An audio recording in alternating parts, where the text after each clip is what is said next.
आपल्या भारत सरकारनं 1965 साली केंद्रीय कृषी मूल्य आयोगाची स्थापना केली. त्याचा हेतू हा होता की शेतकऱ्यांचा उत्पादन खर्च त्याच्यामध्ये गृहीत धरण्यात यावा आणि त्यानुसार उत्पादन खर्चावर आधारित त्याला हमीभाव देण्यात यावा, अशा पद्धतीची ती पद्धत होती.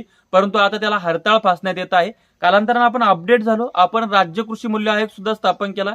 राज्य कृषी मूल्य आयोगाचे अध्यक्ष पाशा पटेल साहेब यांना अॅग्रोवनच्या पत्रकारांना विचारलं की सोयाबीन उत्पादक शेतकरी खूप संतप्त आहेत, त्यांच्या मनामध्ये राग आहे कारण की अपेक्षित दर मिळत नाही, हमीभावाच्या खाली दर आलेले आहेत. त्यावर पाशा पटेल साहेब असं म्हणाले की मी केंद्रीय कृषी मंत्रालयाच्या सचिवांसोबत बोललो आहे, त्यानंतर अर्थ मंत्रालयाच्या सचिवांसोबत किंवा त्या सल्लागारांसोबत माझी बैठक झालेली आहे. आपले मुख्यमंत्री, उपमुख्यमंत्री आणि कृषी मंत्री, अधिकारी यांच्यासह आपण सोयाबीन परिषद भरवणार आहेत आणि त्यातून सोयाबीनला दर कसा मिळेल याबाबत आपण चर्चा करणार आहोत. परंतु पाशा पटेल साहेब, वेळ गेली निघून आणि सोंगालं मागून असं झालंय, शेतकरी सोयाबीन विकून बसलाय. आता काय चाटता तुमच्या त्या परिषदेला? सरकारचा निषेध करतो.